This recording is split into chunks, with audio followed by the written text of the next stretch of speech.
Captaincy is about making right decision whether on the field और off the field. इसलिए मैं country delight पर भरोसा करता हूँ।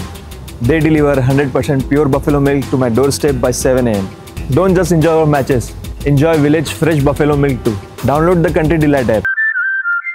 నమస్తే నాగేశ్వర. అమెరికా అధ్యక్షుడు డొనాల్డ్ ట్రంప్కు ఎలన్ మస్క్కి మధ్య విభేదాలు తారాస్థాయికి చేరుకున్నాయి సార్. తన ఎక్స్లో మస్క్ ట్రంప్ మీద వరుస విమర్శలు చేస్తూ పోస్టులు చేస్తూ ఉన్నారు. అసలు ట్రంప్కి మస్క్కి ఎందుకు విభేదాలు వచ్చాయి, ఇవి ఎంతవరకు వెళ్ళాయి అంటే ఏం చెప్తారు సార్? ఎంతవరకు వెళ్ళాయి అంటే ఇద్దరు ఒకరికొకరు భారీగా విమర్శించుకునే స్థాయికి వెళ్ళాయి. సో ఈ ప్రాసెస్ ఎక్కడ స్టార్ట్ అయింది మొదలు అర్థం కావాల్సింది మనకు.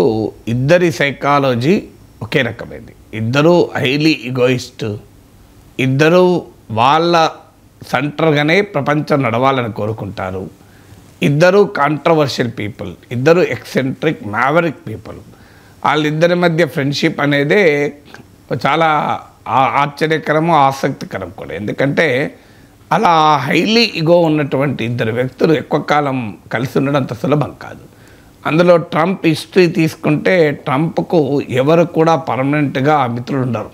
ఇప్పుడు లాస్ట్ క్యాబినెట్లో ట్రంప్ 28 యాక్టింగ్ మినిస్టర్స్ని పెట్టాడు. అంటే మంత్రులు, తాత్కాలిక మంత్రులు 28 మంది. So that is how the Trump functions.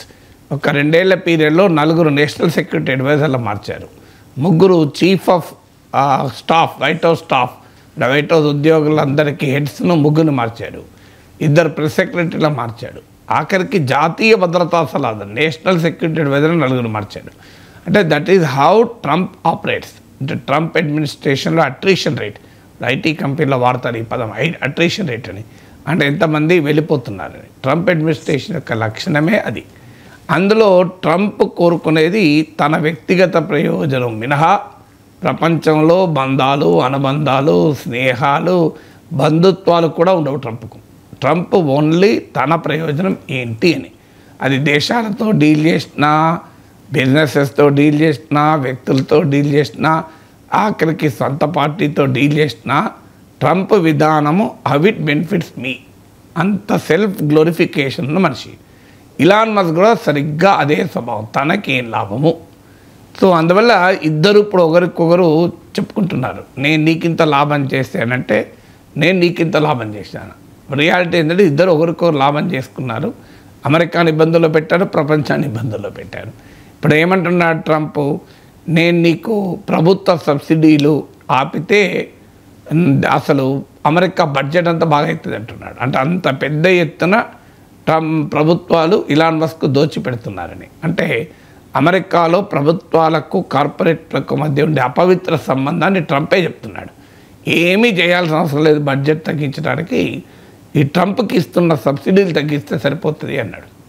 సబ్సిడీలు, ఇన్సెంటివ్లు తగ్గిస్తే $28 బిలియన్ మేరకు టెస్లాకు, ట్రంప్ కంపెనీలకు రకరకాల సబ్సిడీలు, వ్యాపారాలు, లావాదేవీలు ఉన్నాయి. ఉదాహరణకు ట్రంప్ స్పేస్ ఎక్స్ కంపెనీకి చెందిన రీయూజబుల్ రాకెట్లు నాసా వాడుతుంది. అలాగే ట్రంప్ కంపెనీలతో టెస్లాకు ఎలక్ట్రిక్ వెహికల్ మ్యాండేట్ అంటారు. అంటే ఇన్సెంటివ్స్, అంటే వాళ్ళు ఈ రిన్యూవబుల్ అంటే శిలాజనరీలు, అంటే పెట్రోల్ కార్లు కాకుండా ఎలక్ట్రిక్ కార్లు కనుక వాటికి రకరకాల ఇన్సెంటివ్స్ ప్రభుత్వం ఇస్తుంది. సో ఈ బిగ్ అండ్ బ్యూటిఫుల్ బిల్ అని ట్రంప్ తెచ్చిన తాజా బిల్లు ఎలక్ట్రిక్ వెహికల్స్కు రాయితీలు తీసేయడమే మస్క్కు కోపం వచ్చింది అనేది ట్రంప్ వాదన. అంటే చూడండి, ట్రంప్ ఏమంటున్నాడు, ఇలాన్ మస్క్ సెల్ఫ్ ఇంట్రెస్ట్ తప్ప ఇంకేమీ లేదు అంటున్నాడు. ఇలాన్ మస్క్ సరిగా అదే అంటున్నాడు, ట్రంప్కు తన ఇంట్రెస్ట్ తప్ప ఇంకోటి లేదు అని. సో ఇలాన్ మస్క్ ఏమంటున్నాడు, ఆ బిగ్ అండ్ బ్యూటిఫుల్ బిల్ నేనే కాదు కాంగ్రెస్ కూడా చూడలేదు, అమెరికన్ లా మేకర్స్ కూడా అది చూడలేదు, దీనికి ఓటు వేసిన వాళ్ళందరూ రేపు ప్రజల చేత చిత్కరించబడతారు, మీరు మూల్యం చెల్లించుకోవాల్సి వస్తుందని ఇలాన్ మస్క్ అంటాడు. ట్రంప్ ఏమో ఆ బిల్లు మస్క్ చూశాడు, ఆ బిల్లు అందరికీ తెలుసు, ఆ బిగ్ అండ్ బ్యూటిఫుల్ బిల్. ఈ బిల్ ఏంటంటే 1000 పేజీలకు పైగా బిల్లు. అంటే పెద్ద ఎత్తున ట్యాక్స్ కట్స్, గవర్నమెంట్ ఎక్స్పెండిచరు, ఇలాంటి అనేక ప్రపోజల్స్ ఉన్న బిల్లు. ఈ బిల్లు ఇలాన్ మస్క్ అక్షరము చూశాడు, ఆయనకి ఎలాంటి అభ్యంతరము లేకుండే కానీ నేను ఎప్పుడైతే ఈ ట్రంప్ కార్ల ఫ్యాక్టరీలకు కార్లకు ఉత్పత్తులకు రాయితీలు ఇవ్వనన్నాడు ఎలక్ట్రిక్ వెహికల్, అప్పుడే ఆయన కోపం వచ్చింది. అప్పటిదాకా బ్రహ్మాండంగా ఉందన్నాడు అనేది ట్రంప్ వాదన. సో ఇలా ట్రంప్కు నేను సాయమే చేసి ఉండకపోతే ట్రంప్ గెలిచేవాడే కాదు, డెమోక్రట్లకు దిగువ సభ హౌస్ ఆఫ్ రిప్రజెంటేటివ్స్లో మెజారిటీ వచ్చేది, ఈవెన్ సెనేట్లో కూడా 51-49 ఉండేది అని ట్రంప్ విజయానికి తానే కారణము అని ఇలాన్ మస్క్ అంటున్నాడు. ట్రంప్ దానికి కౌంటర్గా అసలు నువ్వు లేకపోయినా నేను గెలిచేవాడిని అంటున్నాడు. సో ఇలా ఒక్కొక్కరిని ఇద్దరి మధ్య ఎక్కడి దాకా వెళ్ళిందంటే అసలు ట్రంప్ని తీసేయాలి అనే స్థాయికి ఇలాన్ మస్క్ మాట్లాడుతున్నాడు. ఒక user Republican party supporter Elon Musk president ట్రంప్ని ఇంపీచ్ చేయాలి, జేడీ వ్యాన్స్ను ప్రెసిడెంట్ చేయాలి అని ఒక పోస్ట్ పెడితే దానికి ఇలాన్ మస్క్ గుడ్ అడ్వైస్ అది ఎస్ అని చెప్పి దాన్ని ఎండార్స్ చేశాడు. సో అంత క్లియర్గా ట్రంప్ను పదవి నుంచి తొలగించాలి అని కూడా ఇలాన్ మస్క్ డిమాండ్ చేస్తున్నాడు. ఎక్కడిదాకా వెళ్ళిందో దీన్ని బట్టి అర్థమవుతుంది మనకు. సో అంతేకాకుండా రిపబ్లికన్ పార్టీ కూడా మస్క్ పిలిపించాడు. సొంత పార్టీ కొత్త పార్టీ పెడితే ఎలా ఉంటుంది అని తన ఫాలోవర్స్ను సలహా అడగడమే కాకుండా రిపబ్లికన్లకు కూడా చెప్పింది ఏంటంటే మీరు చూస్ చేసుకోండి, ట్రంప్ కావాలా నేను కావాలా అనే స్థాయికి వెళ్ళాడు. ఎందుకంటే ట్రంప్ ఒక 3.5 years ఉంటాడు, నేను 40 years ఉంటాను అని కూడా రిపబ్లికన్ హెచ్చరించాడు. ఎందుకంటే ట్రంప్కు ఉన్నటువంటి ట్విట్టర్ ఓనర్షిప్ వల్ల రిపబ్లికన్లకు కూడా అటు ట్రంప్ మస్క్ మధ్యలో సైడ్ తీసుకోకుండా జాగ్రత్త పడుతున్నారు. ఇలా ఎవ్రీ పాయింట్ ఇప్పుడు ట్రంప్ టారిఫ్ల పైన కూడా మీకు ఇలాన్ మస్క్ రియాక్టెడ్, ఇది ఖచ్చితంగా రిసెషన్కు దారితీస్తుంది, ఈ ఏడాదిలోనే మనము ఆర్థిక మాంద్యం రిసెషన్ చూస్తాము అండ్ అమెరికా నాశనం చేసేటువంటి స్పెండింగ్ బిల్ ఇది ట్రంప్ మొదట్లో చెప్పిన లక్ష్యాలకు విరుద్ధమైంది. బడ్జెట్ లోటు $600 బిలియన్ పెరుగుతుంది. ఇప్పటికే America 123% of GDP America debt ఉంది, ఇది అమెరికాను దివాలా తీస్తుంది అనేది ఇలాన్ మస్క్ వాదన. లేదు, ఇది బ్రహ్మాండమైన బిల్లు, అమెరికా చరిత్రలో అమెరికన్ పార్లమెంటుకు ఇలాంటి బిల్లే రాలేదు అనే స్థాయిలో ట్రంప్ మాట్లాడుతున్నాడు. ఇక ఈ పర్సనల్ అలిగేషన్స్ ఎక్కడి దాకా వెళ్ళాయంటే ఆఖరికి నేను పెద్ద బాంబు వేస్తున్నా, this is the time for a big bomb అని చెప్పి ట్రంప్ పేరు జెఫ్రీ ఎప్స్టీన్ ఫైల్స్లో ఉంది. జెఫ్రీ ఎప్స్టీన్ అనే సెక్స్ అఫెండరు, వాడు జైల్లోనే చనిపోయాడు. సో ఆ ఫైల్లో ట్రంప్ పేరుంది కనుక ఆ ఫైళ్ళను రిలీజ్ చేయడము లేదు అంటూ కూడా ఇలాన్ మస్క్ ఆరోపణ చేసి have a nice day DJT అని పెట్టాడు, డొనాల్డ్ జే ట్రంప్ అని. సో వెటకారంగా ఇది the time for a big bomb అని పెట్టి, so Trump's name is in Jeffrey Epstein files, అందుకే జెఫ్రీ ఎప్స్టీన్ ఫైల్స్ను ట్రంప్ ప్రభుత్వం తొక్కిపెడుతుంది, విడుదల చేయడం లేదు. ఇది ఈ పోస్ట్ మార్క్ చేసి పెట్టుకోండి, ట్రుత్ ఎన్నడో ఒకరోజు బయటకు వస్తుంది అని రాసి have a nice day DJT అని పెట్టాడు. సో ఇక నో హోల్స్ బార్ అంటారు ఇంగ్లీష్లో ఈడియం. ఇక అమీ తుమీ తేల్చుకునే స్థాయికి ట్రంప్ అండ్ ఇలాన్ మస్క్ వచ్చేశారు. ఇది ఎక్కడి దాకా వెళ్తుంది, ఇక భవిష్యత్తులో కలవరా? ట్రంప్ లాంటి వ్యక్తికి ఇలాన్ మస్క్ లాంటి వ్యక్తికి ఎవడు పర్మనెంట్ ఫ్రెండ్స్ ఉంటారు, ఫోర్స్ ఉంటారని చెప్పలేము. ఎందుకంటే వాళ్ళ బిజినెస్ డీల్స్, వ్యాపార ప్రయోజనాలు, సొంత ఆర్థిక ప్రయోజనాలు, రాజకీయ ప్రయోజనాలు అంటే కలుస్తారు, విడిపోతారు. భారతదేశంలోనే రాజకీయ నాయకులు చూస్తున్నాం మనం. ఇక అమెరికాలో ఉండదు, అందులో కార్పొరేట్ నెక్సెస్ ఉన్నటువంటి కంట్రీ, హయ్యెస్ట్ మనకన్నా క్రోనిజము కార్పొరేట్ నెక్సెస్ చాలా ఎక్కువ ఉంటుంది. సో అందువల్ల మేబీ ట్రంప్ మస్క్ శాశ్వతంగా విడిపోవచ్చు, లేదు మళ్ళీ అవగాహనకు వచ్చి కలవచ్చు. మనం జెలెన్స్కీ విషయంలో చూసాం. సో వైట్ హౌస్ పిలిచి ఘోరంగా అవమానించి ఆఖరికి మెడబట్టి గంటేసంత పనిచేశారు. మళ్ళీ పిలిపించుకొని మినరల్ డీల్ కుదుర్చుకున్నారు. అంటే ఏంటి?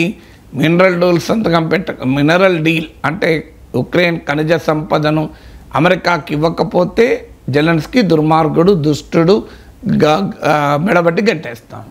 లేదు, ఖనిజ సంపద అంతా దారాదత్తం చేస్తానంటే come your good friend, terrific guy, nice guy అని చెప్పి వాడితో సంతకాలు తీసుకుంటారు. సో అందువల్ల మనం చూసాం కదా, ఉక్రెయిన్ ప్రెసిడెంట్ జెలెన్స్కీ ఏ జెలెన్స్కీని అయితే ఆహ్వానించాడో ఆ జెలెన్స్కీని చీదరించుకున్నాడు, మళ్ళీ జెలెన్స్కీతో ఒప్పందం కుదుర్చుకున్నాడు. సో జెలెన్స్కీ విషయంలో ఒక ఫుల్ సర్కిల్ తిరిగింది మనకు. సో ముందు వైట్ హౌస్కి ఆహ్వానించాడు, ఘోరంగా అవమానించారు ట్రంప్ అండ్ వాన్స్ కలిసి, మళ్ళీ పిలిపించుకొని మళ్ళీ ఒప్పందాలు చేసుకున్నారు.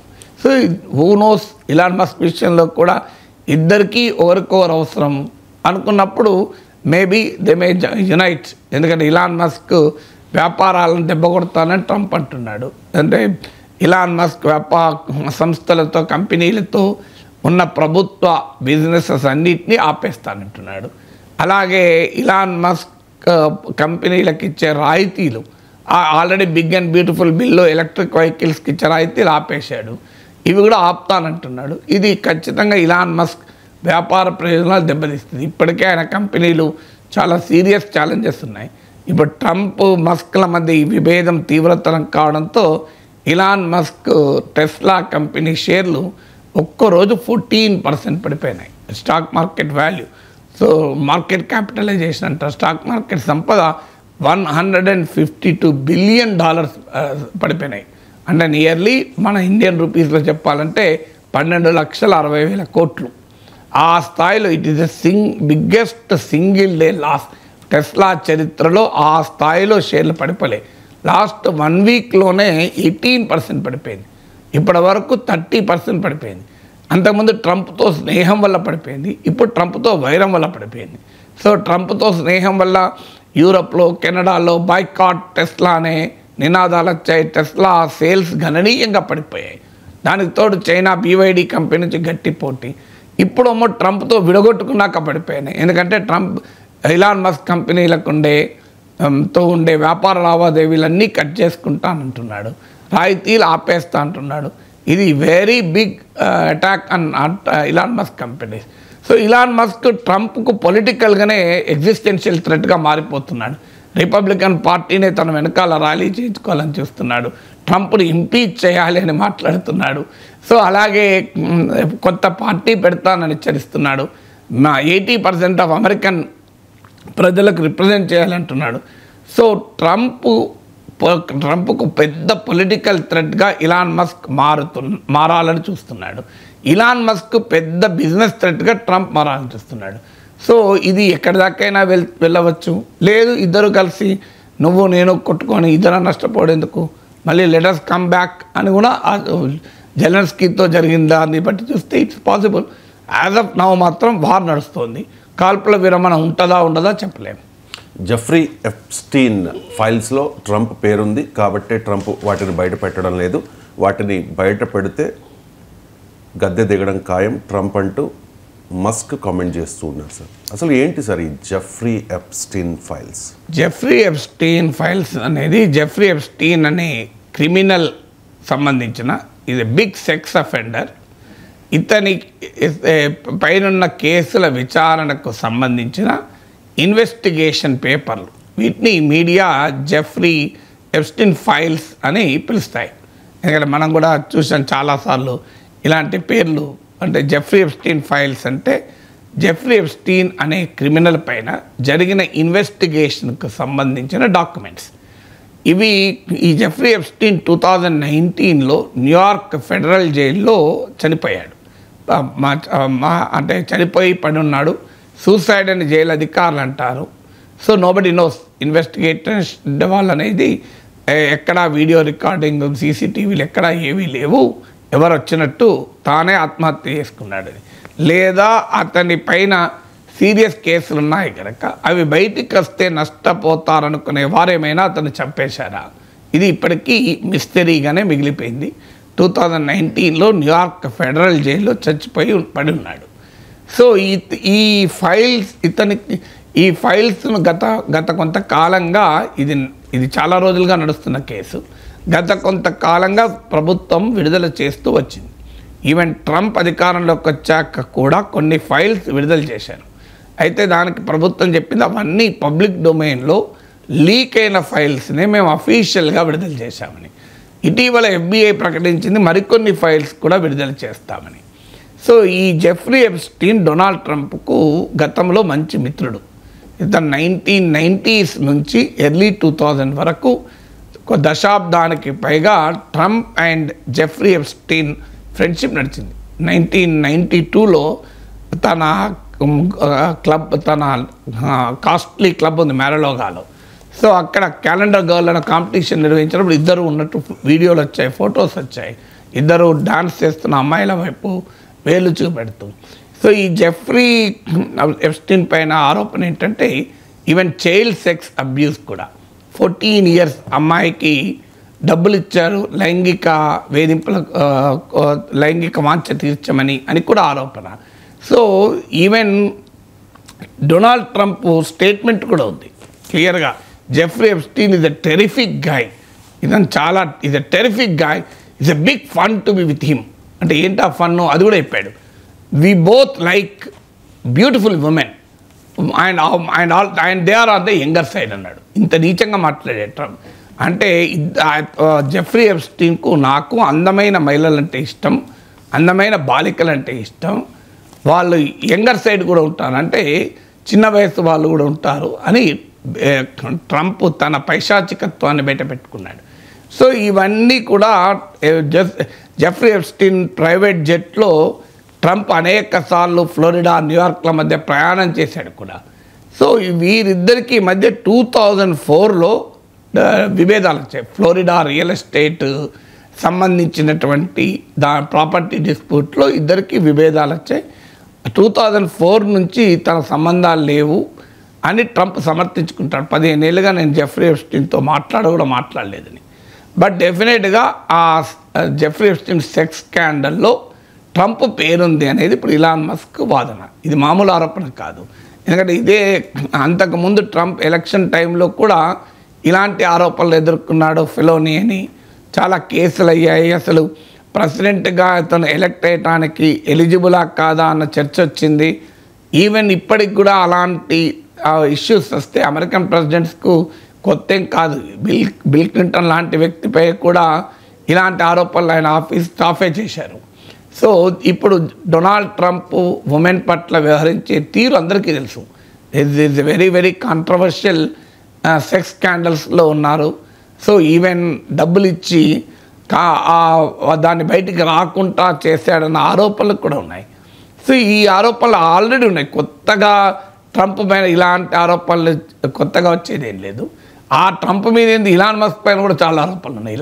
ఇలాన్ మస్క్ పైన ఇలాంటి అంటే మహిళల పట్ల అనుచితమైన ప్రవర్తనకు సంబంధించిన కంప్లైంట్స్ ఇలాన్ మస్క్ పైన కూడా ఉన్నాయి. ఇద్దరికీ అవే లక్షణాలు. ఆ లక్షణాలు ఉన్నవాడు ఒకరికోడు విమర్శించుకుంటున్నారు. రేపో మాపో ఇలాన్ మస్క్ పైన ట్రంప్ కూడా బయట పెడతాడేమో. సో అందువల్ల జెఫ్రీ ఎప్స్టీన్ ఫైల్స్లో ట్రంప్ పేరుంది, అందుకే ట్రంప్ ప్రభుత్వం వాటిని విడుదల చేయడం లేదన్న ఆరోపణ కొత్తగా ఎథిక్స్ను రైజ్ చేయకపోయినా వెరీ సిగ్నిఫికెంట్ పొలిటికల్ డ్యామేజ్గా మారుతుంది. అంటే మ్యాక్సిమం అయితే ఇలాన్ మస్క్ వ్యాపారాలను ట్రంప్ దెబ్బతీయచ్చు, ఇది ready for it. So all the best అంటున్నాడు ఇలాన్ మస్క్. కానీ ట్రంప్కి ఒక పొలిటికల్గా, ట్రంప్ ఏమో ప్రెసిడెంట్ పోస్ట్లో ఉన్నాడు, పొలిటికల్గా కూడా వెరీ వెరీ డ్యామేజింగ్గా పెద్ద పొలిటికల్ స్టాంప్కి జెఫ్రీ ఎప్స్టీన్ ఫైల్స్ కారణం కావచ్చు. అయితే జెఫ్రీ ఎప్స్టీన్కు చాలామంది సెలబ్రిటీలతో సంబంధాలు కూడా ఉన్నాయి. మరి ఆడ రెండు డెమోక్రట్ రిపబ్లికన్లు రెండు పార్టీల పొలిటీషియన్లతో సంబంధాలు ఉంటే చెప్పలేము. But definitely it's a very big scandal. ఒకవేళ నిజమే అయితే that will rock American politics. Sir, ఇక ఎలన్ మస్క్ కొత్త పార్టీ పెడతారనే ప్రచారం కూడా జరుగుతోంది. ఒక ట్వీట్ కూడా చేశారు సార్, ఎక్స్లో ఒక పోస్ట్ చేశారు. Is it time to create a new political party in America that actually represents the 80% in the middle అని చెప్పి ఆయన ఒక క్వశ్చన్ వేస్తే 60 lakh ఓట్స్ వచ్చాయి సార్. దానిలో 80% ఎస్ అని రెస్పాండ్ అయ్యారు. సో కొత్త పార్టీ మస్క్ అంటే కొత్త పార్టీ పెట్టడం అనేది సోషల్ మీడియా క్యాంపెయిన్ నడిపినట్టు కాదు. కొత్త పార్టీలకు సోషల్ మీడియా అవసరమే, కానీ సోషల్ మీడియానే పార్టీలను సృష్టించదు. సో 60 lakh వచ్చినా ఏంటి, నాకు మంత్కు 1 crore వ్యూయర్స్ ఉన్నారు, నేను పార్టీ పెడితే నడుతుందా? సో అది ఇలాన్ మస్క్ అలా అనుకుంటే ఇట్స్ ఎ బిగ్ మిస్టేక్. కానీ Elon Musk is not just a social media star. Elon Musk is a business celebrity, role model చాలామందికి. ఆయన పర్సనల్ క్యారెక్టర్ పైన ఏదున్నా అది బిజినెస్ అక్మెన్ అంటారు. వ్యాపార దక్షత విషయంలో మాత్రం ఎవరికీ అనుమానం లేదు. ఇది రిచెస్ట్ అమెరికన్ సో ఆయన నాట్ ఓన్లీ దాట్ ఇన్నోవేషన్, ఇప్పుడు న్యూరోలింక్ ప్రాజెక్ట్ అని బ్రెయిన్లో చిప్స్ పెట్టే ప్రాజెక్ట్ చేస్తున్నాడు. అలాగే మీకు స్పేస్ ఎక్స్, నాసా చేయలేని పని స్పేస్ ఎక్స్ చేస్తుంది. స్టార్లింక్స్ లాంటి 7,000 ఉపగ్రహాలను పెట్టి ప్రపంచమంతటా ఇంటర్నెట్ సేవలు ఇస్తున్నారు. సో టెస్లా ఎలక్ట్రిక్ వెహికల్ రంగంలో is a very big innovation. So ఇలా Elon Musk means innovation, Elon Musk means new technology. So అందువల్ల Elon Musk is not just a Twitter right కాదు, ఆయన ఏదో ఎక్స్లో పాపులారిటీ ఉన్న ఎక్స్ ఓనరే కాదు. ఇది అమెరికన్ సమాజంలో ఆ మాటకొస్తే ప్రపంచంలోనే you can love or hate Elon Musk, you can't ignore him.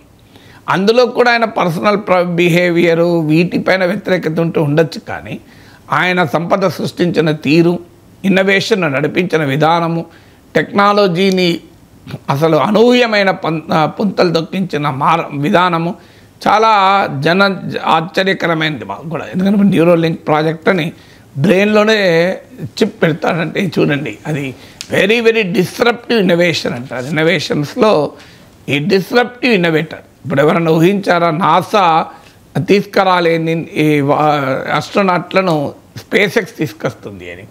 So ఇప్పుడు ఆ మార్స్ పైన ఈవెన్ మూన్ పైన కాలనీలు కడతా అని కూడా అంటున్నాడు. Highly innovative, highly disruptive innovation అంటే ఊహకు అందని పనులు చేస్తానంటున్నాడు.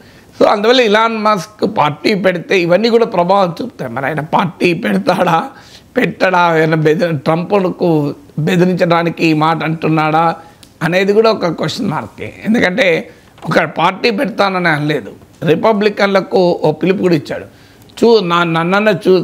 నన్ను చూస్ చేసుకుంటారా, ట్రంప్ని చూస్ చేసుకుంటారా మీ ఇష్టం, ట్రంప్ 3.5 years ఉంటాడు, నేను 40 years ఉంటాను అని కూడా అన్నాడు. అంటే లాంగ్ టర్మ్లో రిపబ్లికన్ పార్టీకి మీకు నా అవసరం ఉంది అని చెప్పడం. ఎందుకంటే చేతిలో ఎక్స్ ఉన్నప్పుడు మామూలు విషయం కాదు. ఎందుకంటే మనకు తెలుసు ఫేస్బుక్ నుంచి ట్విట్టర్ వరకు వరల్డ్ వైడ్గా ఎలక్షన్లను ఎలా ప్రభావితం చేస్తాయి. ఇప్పుడు రోజు రోజుకు సోషల్ మీడియా డ్రివెన్ ఎలక్షన్స్గా మారిపోతున్నాయి. పార్టీ సోషల్ మీడియాలో పాపులారిటీతో పార్టీ పెట్టలేకపోవచ్చు, కానీ పార్టీలకు సోషల్ మీడియా అనేది చాలా కీలకమవుతుంది. అందువల్ల వాస్తవంగా ట్విట్టర్ ఇలాన్ మస్క్ ఓనర్ కాకముందు ట్రంప్ను సస్పెండ్ కూడా చేశారు. సస్పెండ్ చేస్తేనే ట్రంప్ సొంత సోషల్ మీడియా కంపెనీ పెట్టుకున్నాడు, ట్రూత్ సోషల్ అని.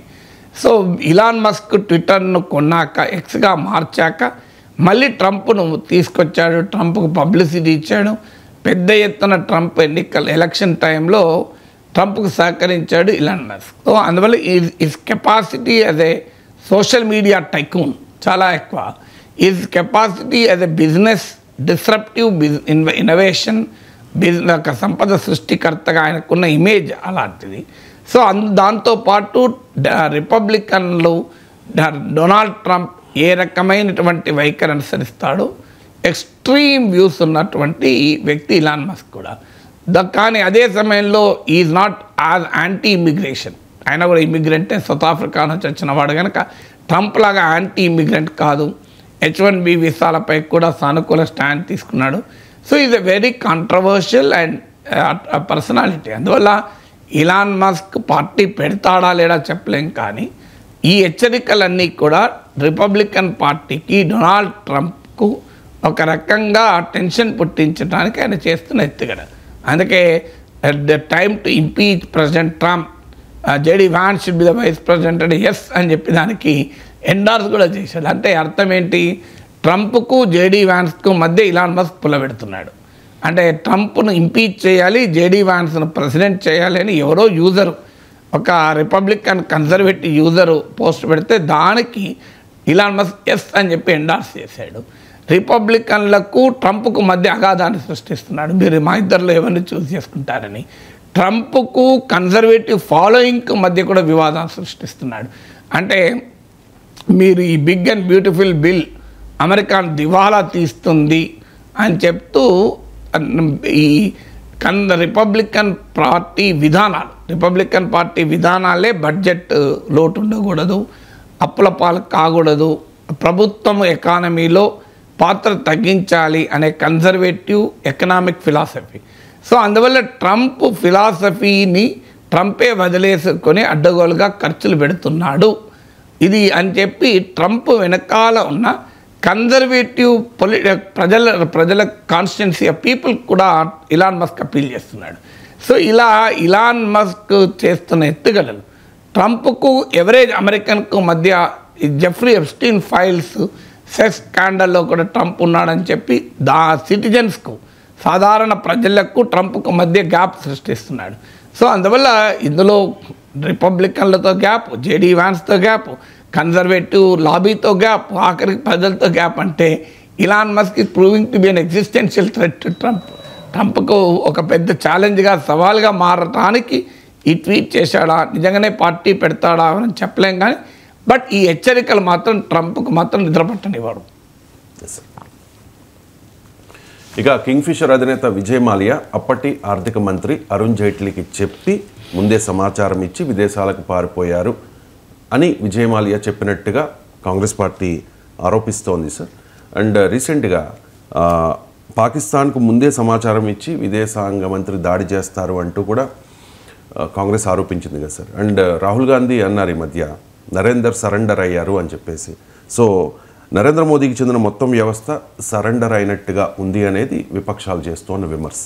దానికి సంబంధం ఏంటంటే విజయ్ మాల్యా వ్యవహారము ఆపరేషన్ పాకిస్తాన్ వ్యవహారం రెండు లింక్ ఉన్నాయి కావు కదా. రెండు లింక్ చేసి విమర్శిస్తూ ఉన్నారు. లింక్ చేసి విమర్శిస్తలేరు, రెండు విమర్శలు చేశారు, మీరు లింక్ చేశారు. లింక్ చేసి వార్త వచ్చింది సార్.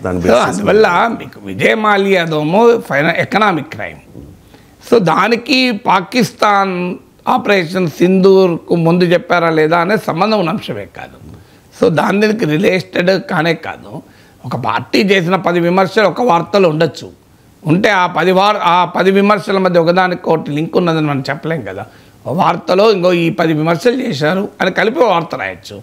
అందువల్ల విజయ్ మాల్యా చెప్పి వెళ్ళాడా? సో ఇది ప్రశ్న. మరి చెప్పి వెళితే ఎందుకు అనుమతి ఇచ్చారా? అది నోబడీ నోస్. ఇప్పుడు అరుణ్ జైట్లీ లేడు, విజయ్ మాల్యా చెప్పింది మనం నమ్మలేము. ఒక క్రిమినలు భారతదేశ చట్టాల ప్రకారం భారత బ్యాంకింగ్ వ్యవస్థను దోచుకున్న క్రిమినల్ చెప్పింది నిజమని మనం ఎలా కంక్లూషన్కి రాగలం? దాన్ని బట్టి అరుణ్ జైట్లీ పైన మన అపవాదం మోపలేము, అది కూడా దివంగత నాయకుడి పైన అపవాదం మోపలేము. అందువల్ల విజయ్ మాల్యా చెప్పినా విజయ్ మాల్యా క్రెడిబిలిటీ ఎంత అనేది క్వశ్చన్ వస్తుంది. అందువల్ల నేను అరుణ్ జైట్లీకి చెప్పే నేను వెళ్ళాను అని విజయ్ మాల్యా అంటే దాని ప్రాతిపదికగా విమర్శ చేయడం కరెక్ట్ కాదు. ఎందుకంటే అది బేసిసే కాదు. అంటే we are giving credibility to Vijay Mallya, not to Arun Jaitley. అది రాంగ్ కదా. అరుణ్ జైట్లీ ఇప్పుడు లేడు, ఆయన డిఫెండ్ కూడా చేసుకోలేడు. సో అందువల్ల ఆ ప్రాతిపదిక విమర్శ చేయలేము. కానీ విజయ్ మాల్యా డే లైట్లో అందరూ చూస్తుండగా 9 బ్యాగులేమో పెద్ద పెద్ద బ్యాగులు వేసుకొని విమానాశ్రయం నుంచి రాజమార్గాన్ని వెళ్ళాడు. ఆయన ఏమి రహస్యంగా సరిహద్దు దాట్లే, రహస్యంగా సముద్రాలు షిప్ ఎక్కి వెళ్ళలే కదా. It was an open. మరి అప్పటికే విజయ్ మాల్యా దేశం విడిచిపోయే సమయానికి విజయ్ మాల్యా పైన ఆరోపణలు ఉన్నాయి, కేసులు ఉన్నాయి. మరి న్యాయంగా అయితే ఒక చిన్న నేరము చేస్తేనే భార్యాభర్తల కొట్లాట్లో కూడా గొడవలో కూడా పాస్పోర్ట్ సీజ్ చేస్తారు పోలీసు వాళ్ళు. Basic thing. నువ్వు మీరు ఒక డొమెస్టిక్ వైలెన్స్ కేసు పెట్టండి, గృహహింస కేసు పెట్టండి, పోలీస్ ఫస్ట్ చేసే పని ఏంటంటే పిలిచి పాస్పోర్ట్ సీజ్ చేస్తుంది. ఎందుకంటే అతను విదేశాలకు పారిపోకుండా. మరి ఒక చిన్న భార్యాభర్తల వివాదంలోనే పాస్పోర్ట్ సీజ్ చేసి బయటికి వెళ్ళకుండా చర్యలు తీసుకుంటే ఇన్ని వేల కోట్లు భారతదేశ బ్యాంకులకు, భారత ప్రజలకు ముంచి నా వ్యక్తి, ఆరోపణలు ఎదుర్కొన్న వ్యక్తి ఎలా విమానాశ్రయం నుంచి హాయిగా అందరూ చూస్తుండగా ఎలా వెళ్తాడు? అంటే ప్రభుత్వం నుంచి కనుక ఆదేశాలు ఉంటే వెళ్ళగలడా అనేది ఇప్పుడు క్వశ్చన్. అందువల్ల విజయ్ మాల్యా అరుణ్ జైట్లీకి చెప్పాడా లేదా అన్నది క్వశ్చన్ కాదు. విజయ్ మాల్యా ఎలా దేశం విడిచి వెళ్ళగలిగాడు? వెళ్తున్నప్పుడు మోడీ ప్రభుత్వం ఎందుకు అవకాశం ఇచ్చింది? ఎందుకు నిఘా పెట్టి లోపలేయలేదు? ఇప్పుడు బయటికి వెళ్ళినాక నేను ఆయన పట్టుకొస్తా అంటే అసలు మొదలు బయటికి వెళ్ళగనియకూడదు కదా. వెళ్ళిన తర్వాత పట్టుకొచ్చడం అంత ఈజీ కాదు. ఎక్స్ట్రడిషన్ ట్రీటీలు, నేరస్తుల అప్పగింత ఒప్పందాలు ఇవన్నీ మామూలు విషయం కాదు. ఇక అరుణ్ జైట్లీ కాదు, నీరవ్ మోడీ పైన కర్ణాటక నుంచి మొదలుకొని దేశమంతటా అనేక చోట్ల కేసులుండి కోర్టులు కూడా ఆదేశాలు ఇచ్చాయి ఇతన్ని దేశం విడిచిపోకుండా చూడాలి అని. అయినా నీరవ్ మోడీ బ్రహ్మాండంగా దేశం విడిచిపోయాడు. విదేశాలలో నరేంద్ర మోడీ గౌరవార్త ఇచ్చే పార్టీలలో కూడా కనబడ్డాడు. ఆఖరికి సాధారణంగా ఒక విజిటింగ్ ప్రైమ్ మినిస్టర్ ఇచ్చే పార్టీకి ఎవరెవరు హాజరు కావాలి అనేది ఒక పెద్ద ఎత్తున ఇన్వెస్టిగేషన్లు, వాళ్ళ నిఘా సంస్థలు, మన నిఘా సంస్థలు దల్లెడ పట్టి వాళ్ళ పేర్లు ఫైనల్ చేస్తారు. ఎవరు పడతాలను ప్రైమ్ మినిస్టర్ ఉన్న రూమ్లోకి ఎంటర్ కానియ్యరు, ప్రైమ్ మినిస్టర్ అటెండ్ అయ్యే పార్టీలోకి ఎంటర్ కానియ్యరు. కానీ నీరవ్ మోడీ రాగలిగాడు. అంటే భారతదేశాన్ని ముంచి పంజాబ్ నేషనల్ బ్యాంకును 13 వేల కోట్లు ముంచి దేశం విడిచి వెళ్ళిపోయిన నేరస్తుడు ఎలా కనిపించాడు ప్రైమ్ మినిస్టర్ పార్టీలో అనేది క్వశ్చన్. తర్వాత నీరవ్ మోడీ, మెహుల్ చోక్సీలు చూస్తున్నాం మనం ఎంత ఇబ్బంది పడాల్సి వస్తుంది. మరి అతను ఎట్లా వెళ్ళిపోయాడు? మూడో వ్యక్తి లలిత్ మోడీ, ఇతను కూడా ఇలాగే వెళ్ళిపోయాడు. సో ఇలా దేశ బ్యాంకింగ్ వ్యవస్థను వీళ్ళు ముంచితే ఎలా అవుతుంది? ఒక్క హౌసింగ్ లోన్ కావాలంటేనే అసలు ఆశ్చర్యం వేస్తే మనకు ఎన్ని 1,000,000 ప్రశ్నలు అడుగుతావు. నీ ఇన్కమ్ ఎంత, నువ్వు ఈఎంఐ కట్టగలవా? నీ విచిత్రం ఏంటంటే ₹1,00,000 ఇంటికి 50 లక్షల లోన్ ఇవ్వమంటే అసలు ఏ ప్రమాదం ఉండదు. దాన్ని అమ్ముకుంటే ఆటోమేటిక్గా ₹1,00,000 వస్తుంది. కానీ బ్యాంకులు ఇవ్వవు. అలాంటిది నీరవ్ మోడీ, మెహుల్ చోక్సీలకు 12,000 కోట్లు ఇచ్చారు. 12,000 కోట్లు మామూలు విషయంగా దొంగ డాక్యుమెంట్లకు. ఇన్ని వేల కోట్లు ఒక వ్యక్తి పొరపాటు వల్ల సాధ్యమా? ఇది ప్రాక్టికల్గా సాధ్యమా? ఒక బ్యాంక్ మేనేజరో, ఒక బ్యాంక్ క్లర్కో, క్యాషియరో అనుకుంటే సాధ్యమయ్యే ప్రసక్తి లేదు. ఇది పెద్ద వ్యవస్థ వెనకాలంటే తప్ప 12,000 కోట్లు ఎట్లా ఇస్తారు? సో అందువల్ల ఈ క్వశ్చన్స్ రైజ్ చేయాలి తప్ప విజయ్ మాల్యా అరుణ్ జైట్లీకి చెప్పిపోయాడు అని విజయ్ మాల్యా లాంటి క్రిమినల్ ఇచ్చే మాటలకు విలువిచ్చి అరుణ్ జైట్లీ ఇప్పుడు లేనప్పుడు అతనిపైన అభాండాలు వేయడం కరెక్ట్ కాదు.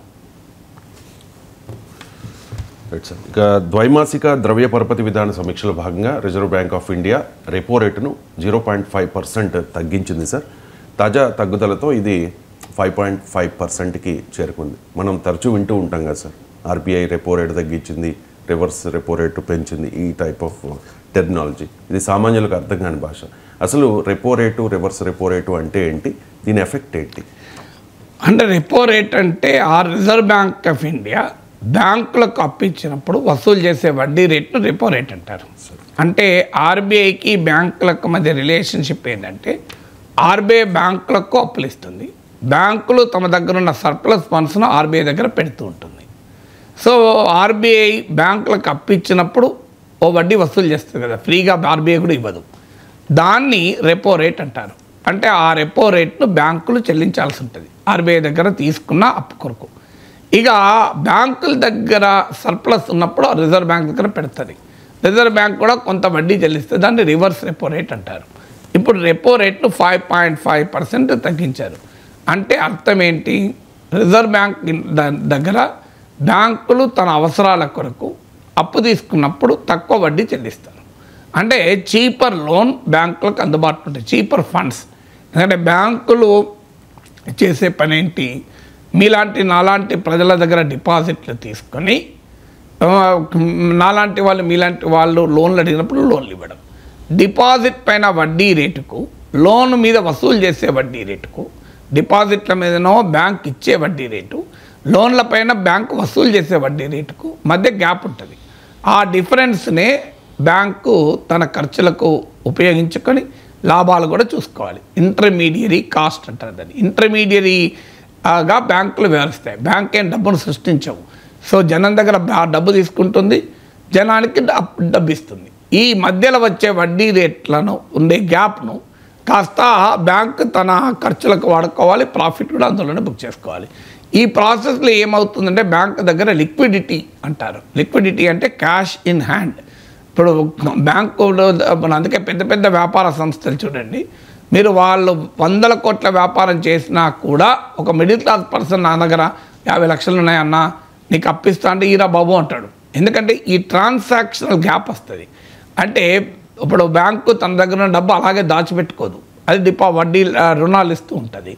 కానీ అదే సమయంలో విత్డ్రాల్స్ ఉంటాయి, లోన్ మెచ్యూరిటీలు ఉంటాయి, డిపాజిట్ మెచ్యూర్లు ఉంటాయి. అంటే మనీ ఫ్లో, ఇన్ఫ్లో అవుట్ఫ్లో మధ్య గ్యాప్ వస్తుంది. ఇప్పుడు బ్యాంక్ దగ్గర డబ్బు తక్కువ ఉండొచ్చు, లోన్ తీసుకునే వాళ్ళు 10 మంది సడన్గా వచ్చారనుకోండి, బ్యాంక్ దగ్గర డబ్బు ఉండకపోవచ్చు. అప్పుడు బ్యాంక్ ఏం చేస్తుందంటే రిజర్వ్ బ్యాంక్ దగ్గర అప్పు తీసుకుంటుంది. ఇప్పుడు మనం కూడా అప్పుడు పెద్ద పెద్ద ఫైనాన్షియర్లు అయినా కూడా సడన్గా వాళ్ళ దగ్గర ఒక 100 కోట్లు ఉంటాయి, 100 కోట్లు అప్పులు ఇచ్చి ఉంటాడు. సడన్గా ఒక ఆయన వచ్చి నాకు 10 కోట్లు అప్పు కావాలంటాడు. 100 కోట్లు ఉన్నవాడు కూడా 10 కోట్లు రెడీగా ఉండవు. 10 కోట్లు ఏం చేస్తాడు? సో తనకు తెలిసిన మిత్రులకు, అరే బాబు నీకు డబ్బులు ఉంటే చెప్పండి అంటాడు. 2 కోట్లు 3 కోట్లు తీసుకొని వాళ్ళకి తక్కువ వడ్డీ ఇస్తాడు, ఎదురుగా ఎక్కువ వడ్డీ ఇస్తాడు. సేమ్ అదే పని బ్యాంకులో కూడా చేస్తాయి. సో తన ఇన్ఫ్లో, మనీ ఇన్ఫ్లోకు మనీ అవుట్ఫ్లోకు గ్యాప్ ఏర్పడ్డప్పుడల్లా రిజర్వ్ బ్యాంక్ ఆఫ్ ఇండియా నుంచి అప్పులు తీసుకొని ఆ వడ్డీ చెల్లిస్తుంది. అదే రెపో రేట్ అంటారు. లేదు తన దగ్గర సర్ప్లస్ ఉంటే రిజర్వ్ బ్యాంక్ దగ్గర పార్క్ చేస్తుంది.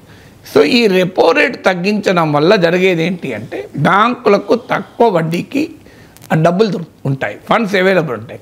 బ్యాంకులకు తక్కువ వడ్డీకి ఫండ్స్ అవైలబుల్ ఉన్నప్పుడు బ్యాంకులు కూడా రుణాలు ఇచ్చేటప్పుడు తక్కువ వడ్డీకి ఇస్తాయి. అది హౌసింగ్ లోన్లే కావచ్చు, అది రియల్ ఎస్టేట్ లోన్లే కావచ్చు, పెద్ద పెద్ద పరిశ్రమలకు లోన్లే కావచ్చు. అందువల్ల మానిటరీ ఎకనామిక్స్లో రూల్ ఏంటంటే క్యాపిటల్ కాస్ట్ తగ్గిస్తే ఆటోమేటిక్గా మనీ సర్క్యులేషన్ పెరిగి, కన్జంప్షన్ పెరిగి ఎకనామిక్ గ్రోత్కు ఊతమిస్తుంది అనేది monetary economics theory. And if there is money available at a lesser cost, people will borrow money.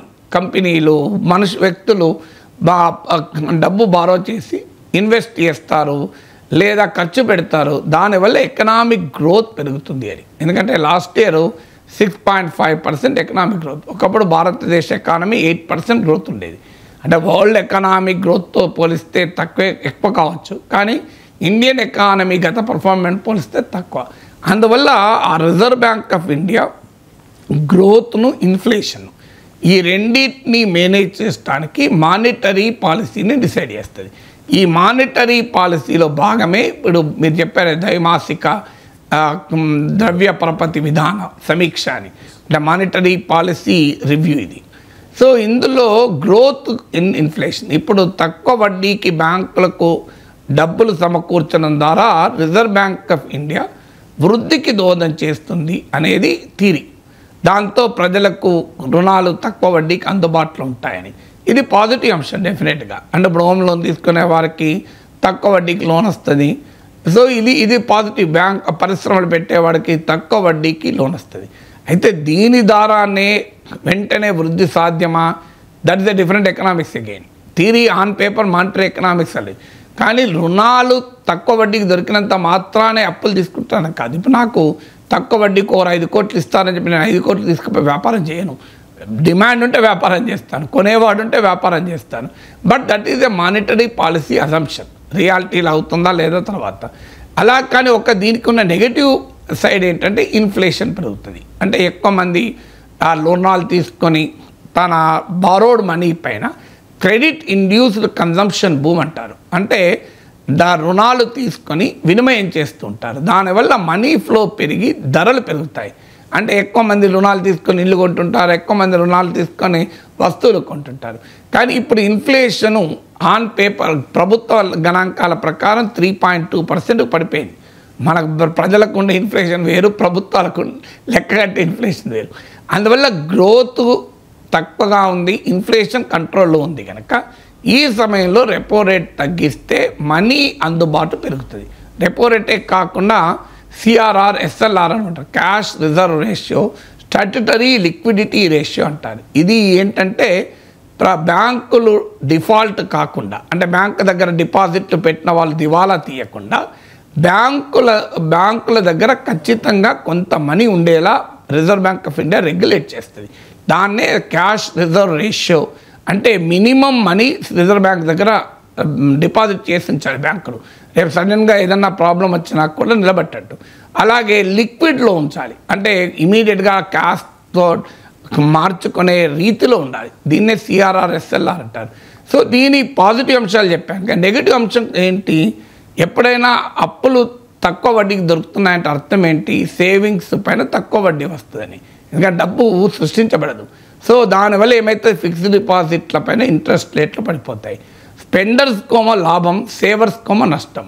Retired people ఇలాంటి వాళ్ళు మెయిన్గా బ్యాంక్ డిపాజిట్ల పైన ఆధారపడతారు. ఎందుకంటే వారు స్టాక్ మార్కెట్లో పెట్టుబడి పెట్టి, బంగారం పైన పెట్టుబడి పెట్టి, భూములు కొని రిస్క్ తీసుకోలేరు కనుక, వాళ్ళకు రిస్క్ అపటైట్ తక్కువ ఉంటుంది కనుక, వాళ్ళకి లిక్విడిటీ అవసరాలు ఎక్కువ ఉంటాయి కనుక, అంటే ఎప్పుడు డబ్బులు అవసరం ఉంటుందో తెలియదు కనుక బ్యాంక్ డిపాజిట్లో పెట్టుకుంటారు. అలాంటి వారికి ఇప్పుడు డిపాజిట్ ఇప్పటికే బ్యాంక్ డిపాజిట్లు అన్అట్రాక్టివ్ అయ్యాయి, ఇంకా అన్అట్రాక్టివ్ అవుతాయి.